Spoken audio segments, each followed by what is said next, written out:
Hello, and welcome to another episode of the Compendium of Discomfort. My name is, as usual, Michael, and if you're wondering what this is something that we're not going to talk about today, but we can show it here. It's the Japanese Godfather, which I haven't watched yet, and it's the Underworld Chronicles, Takashi Miike, Agitator, Deadly Outlaw Rekka, and Fudo. And I recently watched Fudo for the first time, and oh my god, is that a crazy movie. It's wonderful, I love it. I watched Rekka a long time ago, which I think was not less crazy, a absolutely brilliant movie. And I still haven't watched Agitator, and it's very nice. They put the long-lost long cut in there.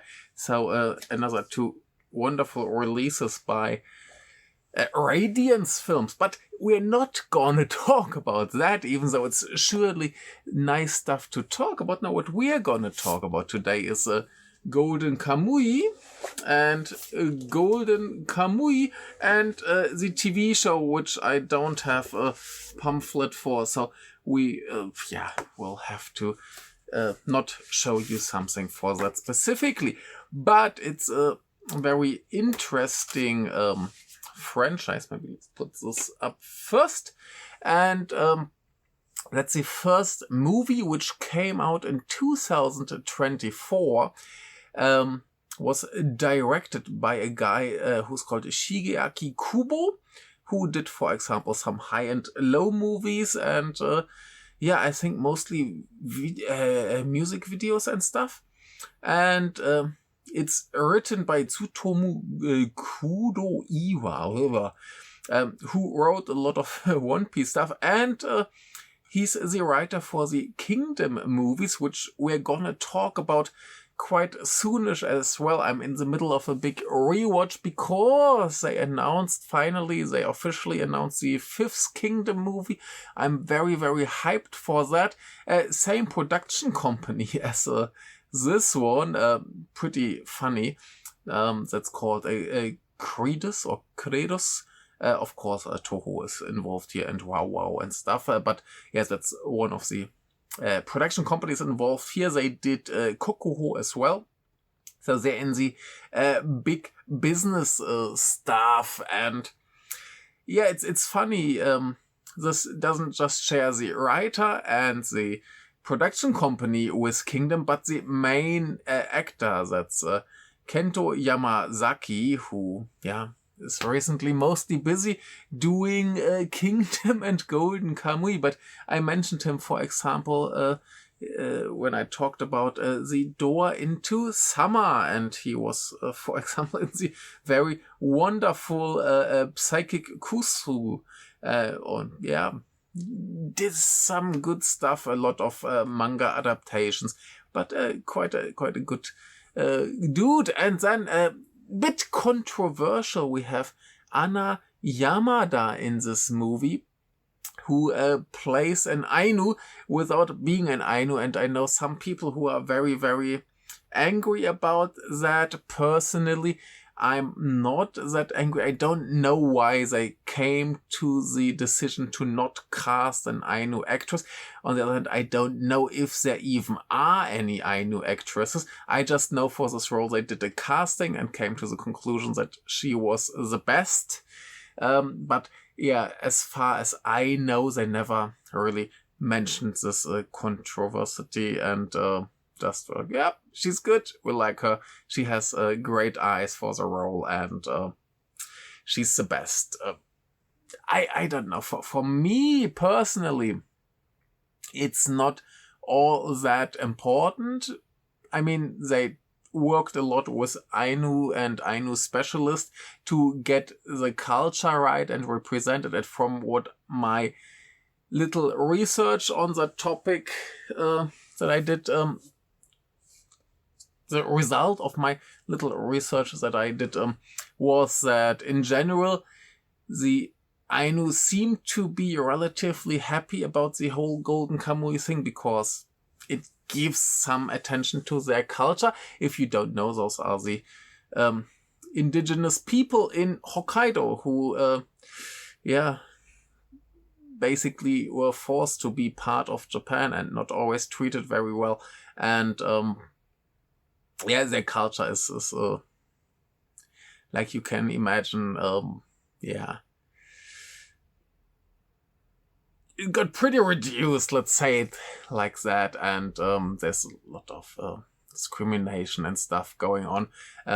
Even like Japanese people, like, oh, nowadays, they go to Hokkaido and like, oh, you're really good at Japanese. Like, yeah, because they are as Japanese as the others. They just have a different culture. But nowadays, it's a difficult relationship. And like I said, some people are very angry about the fact that this main Ainu character, she's not the only Ainu character in the show. Some are actually played by Ainu.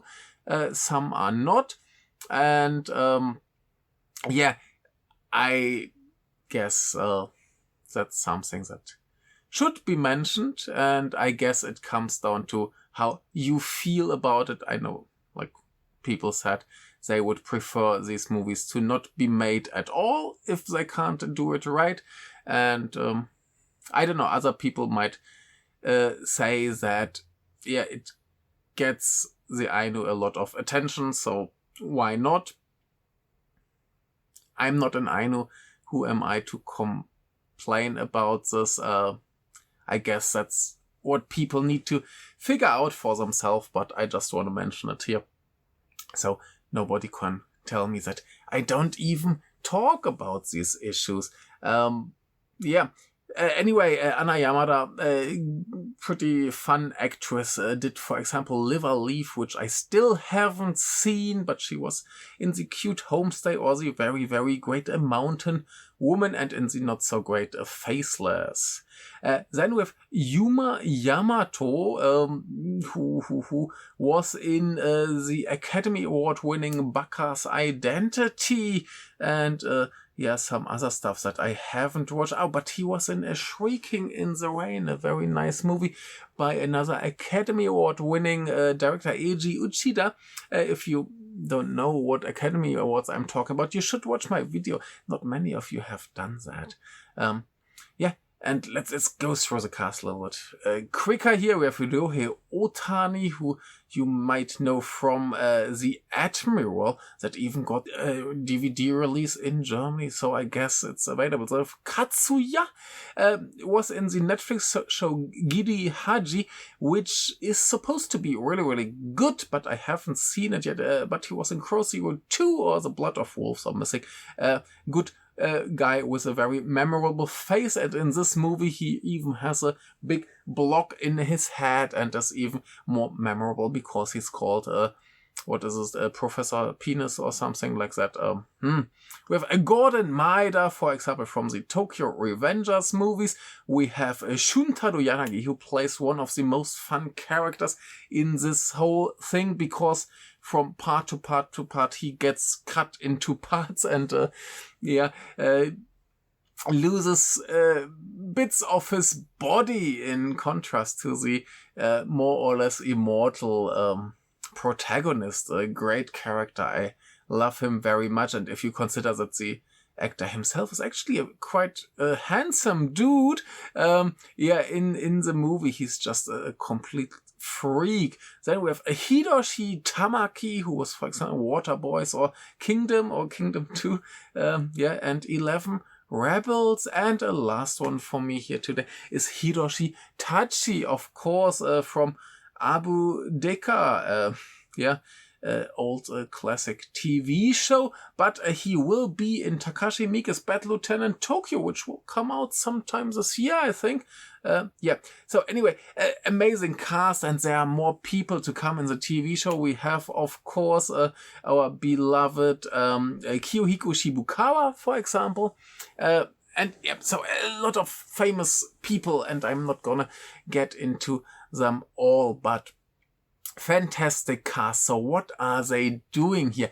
We have our main character, that's Sugimoto, and he used to be a soldier in the Japanese-Russian war, and there's a big battle scene where it starts the movie, which took quite a long time to shoot and is quite spectacular and quite big, and the whole movie feels very big. Anyway, so he's one of the few survivors, and now he's in Hokkaido, and he finds out that some dude who is in the famous Abashiri prison, which is most famously known for these old Ken Takakura movies, which I still haven't watched. I should watch them. Probably good fun. Anyway, so this guy in the prison, he stole a lot of gold from the Ainu, and in prison he tattooed a map on 24 other prisoners who then escaped the prison.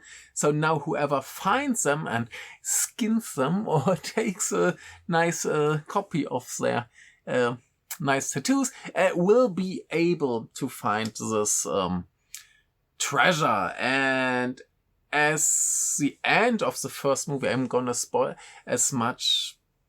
His motivation to do all this is the classic.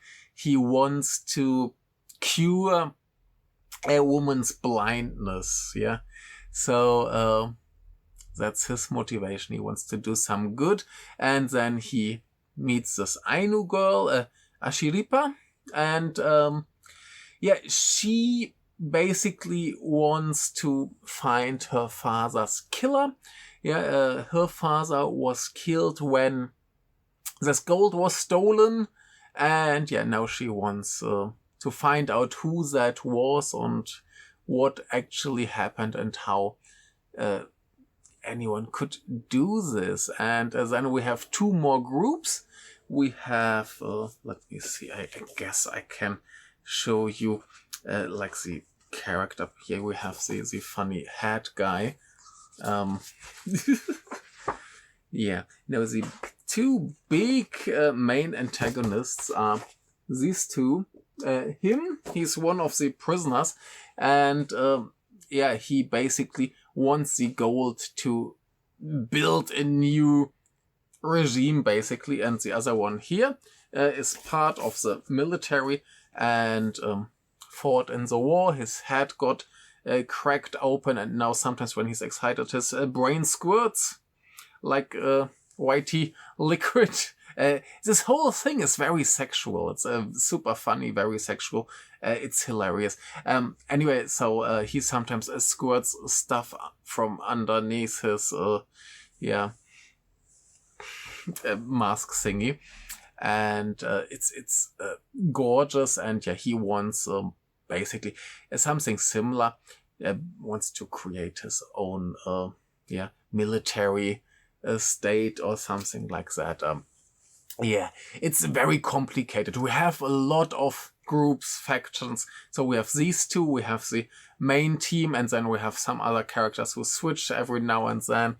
We have some who take some side story, some side quests, and so on. It's very complicated and convoluted. So this whole thing, like the first movie, the first TV show and the second movie, seem to cover about half of the manga. So there's hope that they will actually finish everything with maybe one more season and two more movies. With Kingdom, I'm less optimistic because it's like over 90 books now. I'm not seeing that to ever finish. But Golden Kamuy, the anime just last season, started in January. But I forgot. Maybe they took a break and it will finish later this year. I haven't caught up with it. I never watched the anime. I never read the manga. So I can't tell you if it's a good adaptation. But I can tell you that it's very fantastic. And I was just told that some of the characters here are way too handsome. They shouldn't be that handsome. But not my problem. I don't mind some sexy boys in my entertainment. Yeah, anyway, so the first movie basically just sets up this whole thing. So we have Sugimoto finding the first guy with tattoo, and then finding the idea to go on this mission, meets Ashiripa. There's some crazy stuff going on with bears, and I mentioned that the dude who did the bear for Higuma actually worked on Golden Kamuy as well. And that's a very funny thing that we will notice between the movie and the TV show. Of course, the TV show has much lower budget, but there are bears as well. And in the movie, we have CGI bears. In the TV show, we have the good bears, because they're the same as in Higuma. It's wonderful, like dudes in costumes. It's hilarious. I had so much fun. Anyway, I remember watching the first movie in 2024 in the cinema, and I was very, very entertained. So, just it sets this whole thing up. They go on this big adventure. They have the first clash with the antagonists, and Sugimoto gets caught, and in the end they escape and decide, okay, we do this together. Yeah, and of course, one big trouble for Sugimoto is that Ashiripa tells him, hey, bro, we can do this together, but you're not gonna kill anyone. So that's because that's his big internal conflict. He used to be a nice guy, then he went to war and he became a pretty nasty, skilled killer. He's an expert in killing people and not getting killed. His body seems to heal quite quickly, and he believes he's immortal.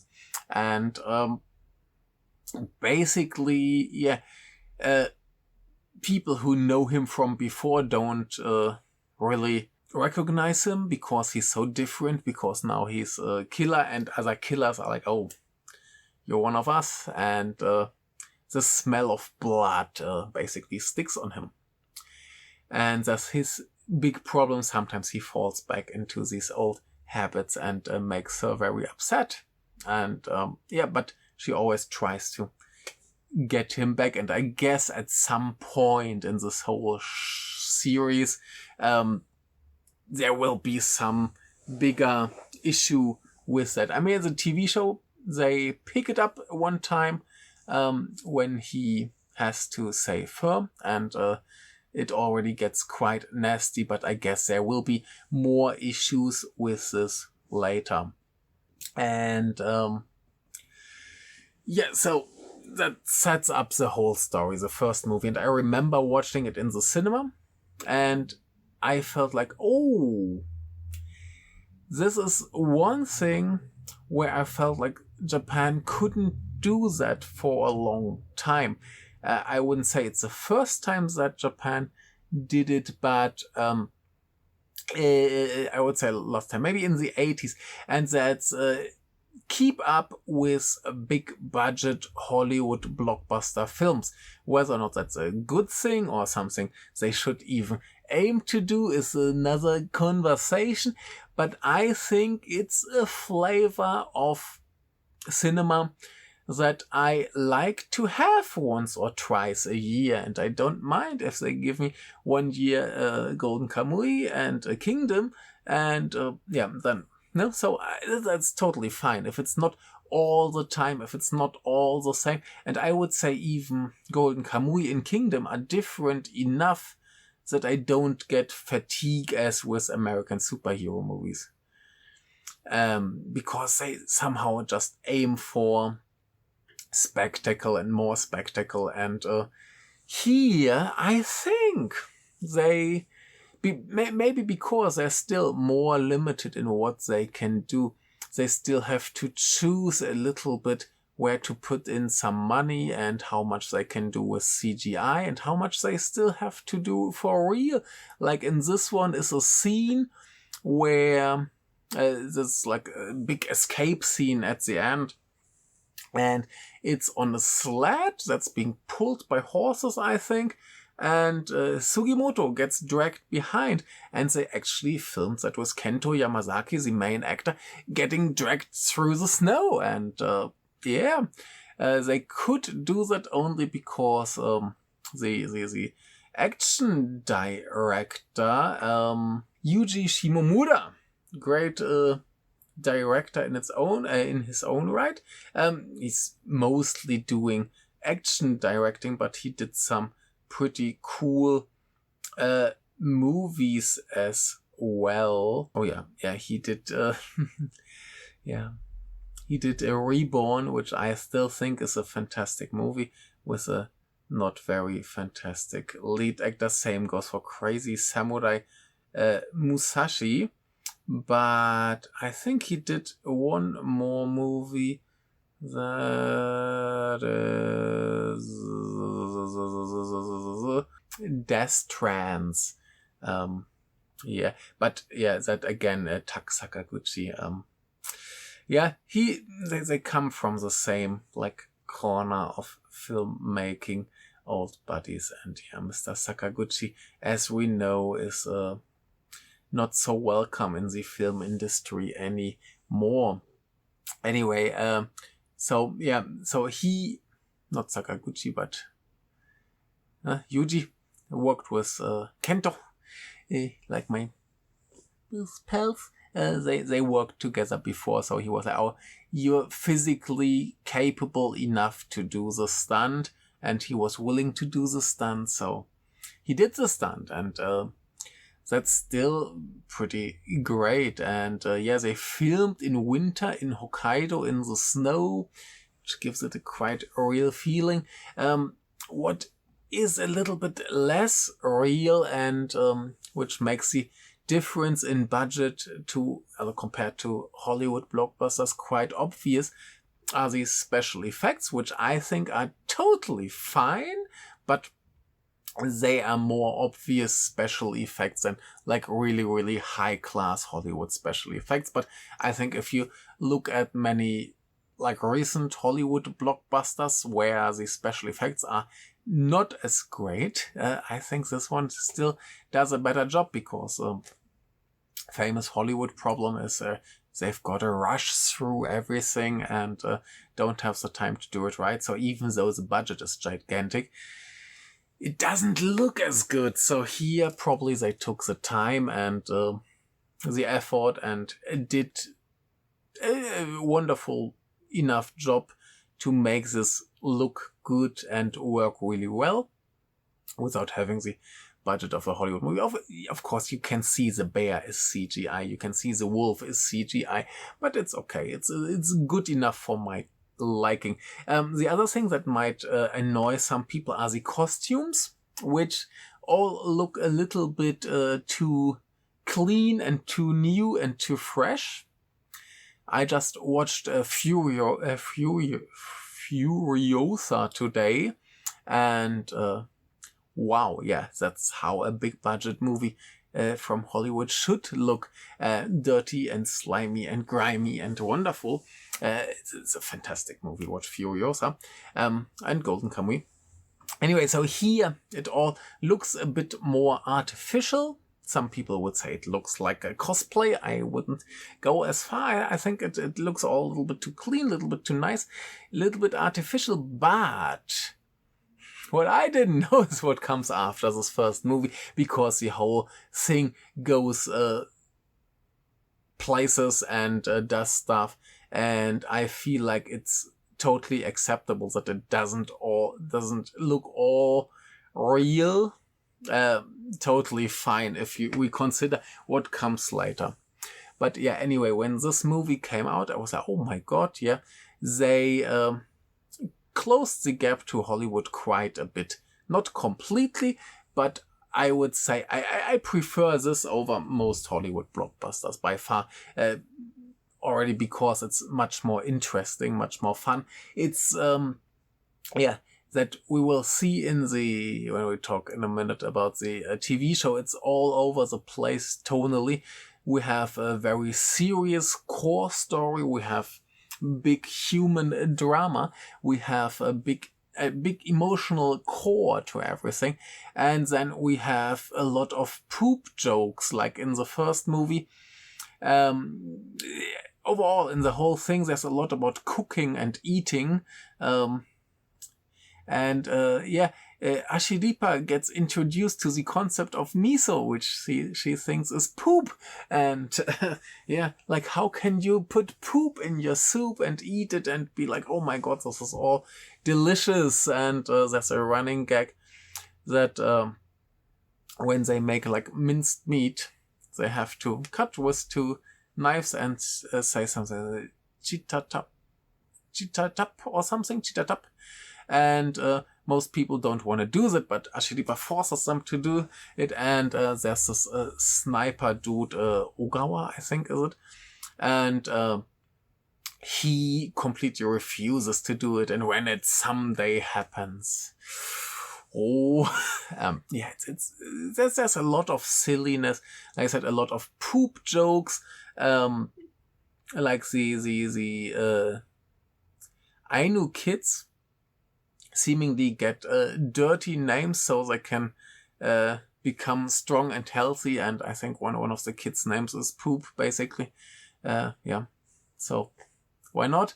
So there's a lot of stuff about poop and later penises and other things. It's super silly, super funny.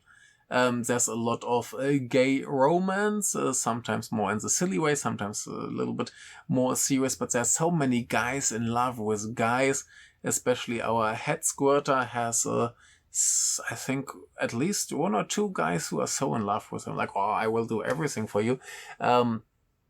It's amazing, it's wonderful, and so this complete craziness didn't even like register when I watched the first movie. I noticed, there's some poop jokes and stuff, and but it fully goes crazy. It goes completely crazy in the TV show. And the TV show, I think still 2024. I think the movie came in spring. The TV show at the end of the year. So at the end of the year, I watched on New Year's Day, I think it was. I watched the first 2 episodes. And the first one is not all that special. So basically the thing is, our 2 heroes, basically, there's 3 at that point, because they have their very flexible Shiraishi. I completely forgot to mention he's one of the prisoners with a tattoo, and he decides to join them. And he's an escape artist and quite a funny dude. And sometimes there's little teasing that he might his loyalty may lie somewhere else or something. Anyway, so these 3 go on their big adventure, and now they go to hunt down the remaining 22 convicts with the tattoos. And the first episode is quite basic. They meet a hunter, and he wants to hunt Ashiripa's wolf friend, and it's an episode that happens. I wasn't all too impressed. It seemed like a smaller, cheaper version of the great movie. And then episode 2 happened, and that was much, much more interesting, because they go to like harbor city where they catch a lot of herring, and they heard that there might be one of the other prisoners, and that's a crazy, insane killer who's like, he has a fetish, and his dream is that he gets brutally murdered as well. And that's already completely all over the place.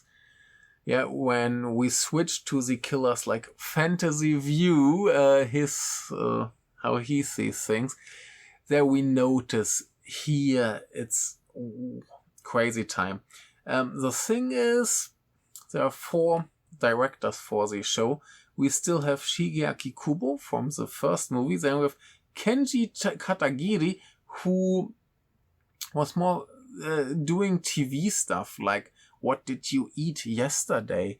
Or he made a alcoholic father drama, as it's called, A Life Turned Upside Down. My Dad's an Alcoholic, which I watched at the Nippon Connection. I felt a little bit like it can't decide whether or not it wants to be a serious drama or a comedy about alcoholism. Didn't enjoy that so much, so I was a bit skeptical about his involvement here. And he, in the end, became the director for the second movie. And then here we have Ken Ochiai, who is the director of the very amazing movie Usamasa Limelight. You can buy it from Third Window Films if it's not out of print. Fantastic movie. And I think I forgot, did he make this episode or was it the 4th guy? I'm not sure. I think maybe it was him who did the second episode. Anyway, and then we have another director whose name I'm not sure how to read it. Hirosuke or Yosuke, and then Saito, who basically did his not debut, but he has directed like one more TV episode, and he did some other very crazy episode here. So it's a pretty interesting mix of directors. This TV guy, music video guy, and then these 2 more unknown people.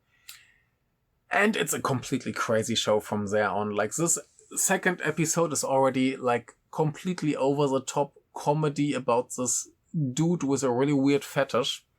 And then episode 3, which I didn't watch at the time, because, like I said, there was New Year's Day. I ate too much, slightly alcoholized, and so we watched only the first 2 episodes, and then we were, it's cool.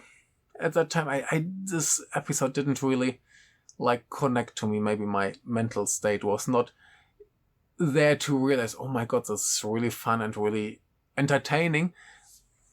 But we didn't continue, and then I didn't watch it until recently. Like, when the second movie was almost there, I was like, oh my god, I have like 1 week to finish the show. Hurry up. And then I watched it all through, and it was so great. The 3rd episode is a little bit more basic again. They meet another like old friend of Ashiriba's father, who will then join them, and there's some more stuff about him that I won't spoil, but not so exciting. But then number 4, it's called Let's All Stay at the Murder Hotel, and holy cow, yeah, they stay at a hotel that's owned by a very gorgeous lady, and the guy with the block in his head shows up. Did I show it to you? Maybe. Anyway, blockhead guy comes too, and he and Sugimoto fall in love with this lady, not noticing that she is an old acquaintance of them, and not exactly who she seems to be. And it's a really fun, crazy episode in a murder hotel with like sneaky ways in the walls and stuff. Great. Then we have a very fun episode at a gambling den, where before they meet a lovely Ainu fortune teller lady who will join the group later. She's pretty fun and cool, and they abuse her fortune-telling powers to cheat at gambling, and the show suddenly switches into like a tele-shopping stuff, and it's really weird. So they sometimes switch into these super modern modes that's completely inappropriate for the era where the whole thing is set, but they just don't care. And that's what's so amazing about the show, that it just switches all the time between different genres, different modes, different tonalities, and it just works. That's maybe the big pro when making a TV show, that you have shorter episodes. But even these episodes are a little bit split up. You have like several segments. I can see that from the manga. Maybe one thing was just one chapter. Then you have something that was a few more chapters. But the one chapter thing isn't worth a whole episode. So they put some stuff together. You have that all the time. Like the first 10 minutes are one story. Then you have like the rest of the episode something different, or the opposite. Like after the murder hotel, I think there's like 10 minutes other stuff going on. Yeah, some people might call that bad pacing or whatever, but I think still each episode has its core focus point, and it delivers in that sense. Like I prefer TV shows where each episode has something to tell me. It can be a continuing story, but each episode should have its own, like, start, middle, end, whatever, its own story, its own development. I think that's quite necessary to make a good TV show, but that's only me. But this show delivers this, and then sometimes there's like 5-10 minutes something else going on to get us to the next episode, which I think is totally fine. And in this one, after the gambling, they go to a place where they are supposed to hunt bears, and then suddenly the guys in costumes come, and I have so much fun. And Kiyohiko Shibukawa is very gay yakuza who penetrates a bear into its anus with a sword, and great, how can you not love that? It's so amazing. Wonderful, no? And what else do we have? We have a taxidermist, so a guy who makes like animals into, what is it called? Decoration. I have no idea what you call it. A taxidermist. And they need him for like skin stuff with humans, and he actually likes to work on humans because each crazy character in the show needs a crazy fetish, and it's again hilarious. And what else do we have? We have a relatively normal episode, more about this skin issue. We have another episode where some guys pretend to be Ainu, super funny, but then big drama escalation. Sugimoto kills bad boy. Ashiripa is very angry at him. But that's what I mean. You have like this crazy funny setup about them trying to find out that the fake Ainu are actually fake Ainu, which is really, really funny. And then we get to this really dramatic, depressing almost, climax. And in the end we have another rescue mission. This time it's Shiraishi who needs to get rescued, even though he's the escape king. He should be able to do that. But some information comes out that the guy who stole the gold originally might have a closer connection to Ashiripa, and she's not very happy about that, and they decide they have to go to Abashiri, the famous prison from the movies, another movie about Abashiri. And that's where we get to movie number 2. But like I said, the TV show is so good. I didn't expect it to be that amazing, and I just hope they continue this pattern. I like this, like a movie, like one big part, then the TV show continues with smaller parts that they can make with a smaller budget and that don't take that much time. And then the next big climactic part works really well. It's the same patterns I use for Kimetsu no Yaiba. Here's a Demon Slayer. It's really cool like that. And they seemingly produced the first movie and the TV show more or less at the same time in one go. And then they went to do the second movie. So the Kenji Katagiri, who then did the second movie, did a big part of the first season. Mr. Kubo just did 2 episodes, I think the first and the last or something like that. And let's see if Kubo will be back for maybe season 2 or the next movie. I guess next they would have another season if they do it. And maybe they followed this pattern again. Like maybe now Katagiri did the second movie at the same time. Maybe Kubo focused more on doing the next season. I can imagine that it's complete speculation on my part, but this Kratos company seems to like these really huge productions. Like seemingly the last 3 Kingdom movies were shot at once, and I think I read the next 3 were shot in one go as well, so why not? Crazy Time. And Crazy Time is a good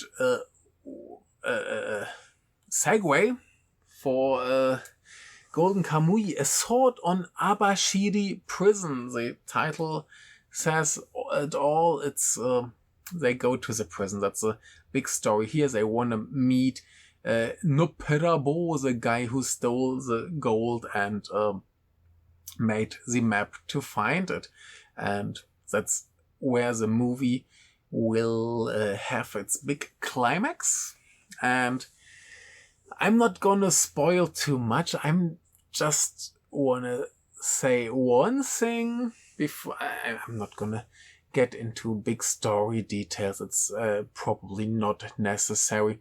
I just think it's interesting that they could have Empire Strikes Back ending here, and they chose to follow the TV show pattern and then just be like, okay, let's tease how it continues a little bit. Like you have some like 5 minutes, 10 minutes at the end that happen after where I would have ended, but that ending would have been quite depressing and devastating. So yeah, I mean, of course, everybody knows that it's not gonna be over after that, so it's not gonna end all that terrible, but it could have happened, it could have worked. Anyway, so it's a great movie. It's overall a bit darker in tone. It's very, very action heavy. Like, of course, it's the assault on Abashiri prison. So most of the second half of the movie is them going to prison and fighting with a lot of people because, of course, stuff goes wrong and a huge army shows up and they're like, oh, fight. Great. There's some very good action in there. I think it's a different action director this time. I forgot his name. I will put it in if I find it. But it's good action. It's a lot of action. There's a lot going on. But it's a lot of fun too. So they don't forget the jokes. They don't forget the sometimes they just tease drama and like one character seemingly gets squashed and then he just walks away from it as if nothing happened. It's a wonderful scene where they just ruin the drama completely, and it's amazing. Another amazing thing is that when the movie starts, now I said before, we have this Ainu fortune teller lady, and she travels with this ex-military dude who now becomes kind of part of the Ainu family, and they traveled together to support some good people here, our hero group, and some Ainu guy, I think, gives her an otter, like a skinned otter, and seemingly there's actually in the credits someone who is the expert for the otter prop that made it, who made it look good. And she gives him the otter to take it back to the hut where they're staying. But then bad weather comes and she can't catch up with them. And so all the guys are in the hut, and the fortune teller lady and Ashiripa are somewhere in a cave hiding. And the guys make their otter hot pot.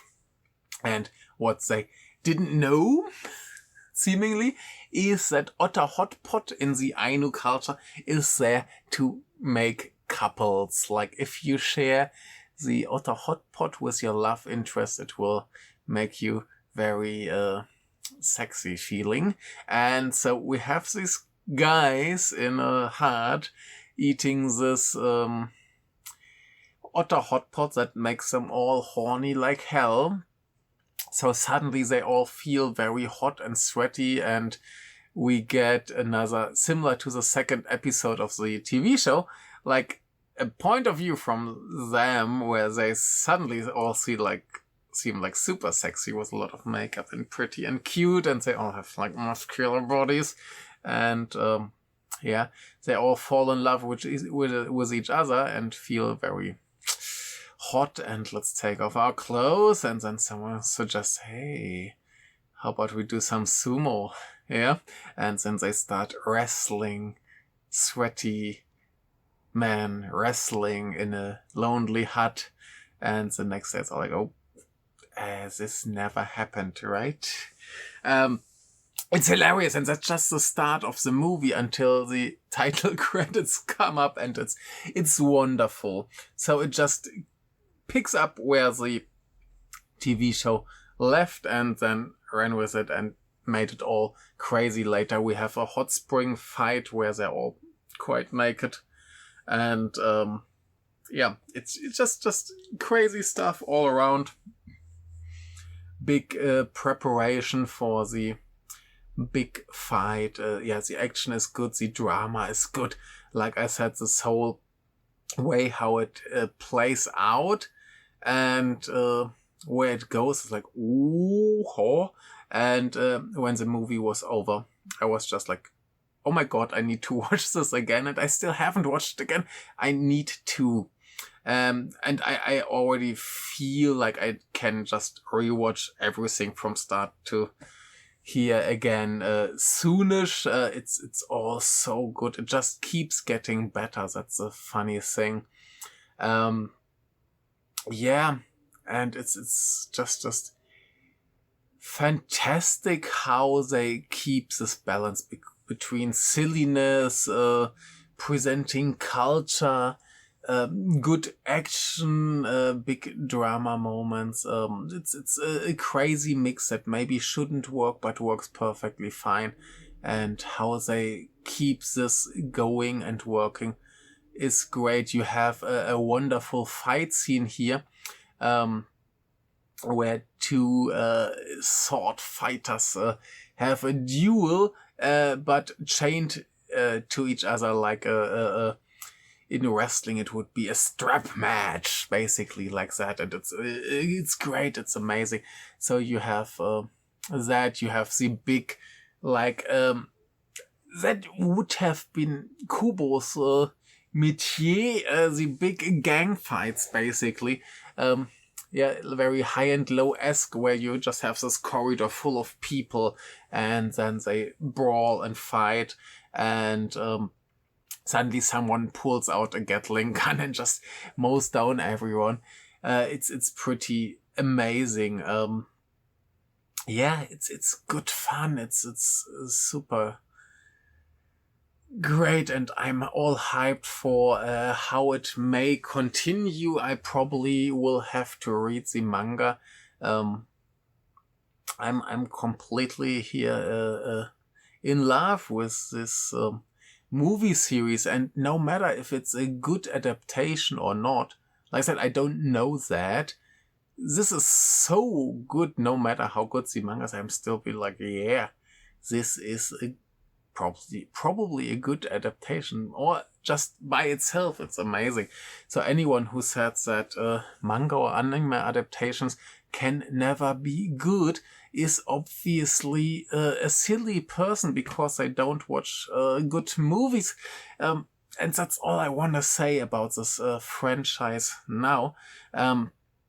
I will have to watch it all again, but first we've got to finish Kingdom. The next Kingdom is going to come, and then we're going to talk about Kingdom here.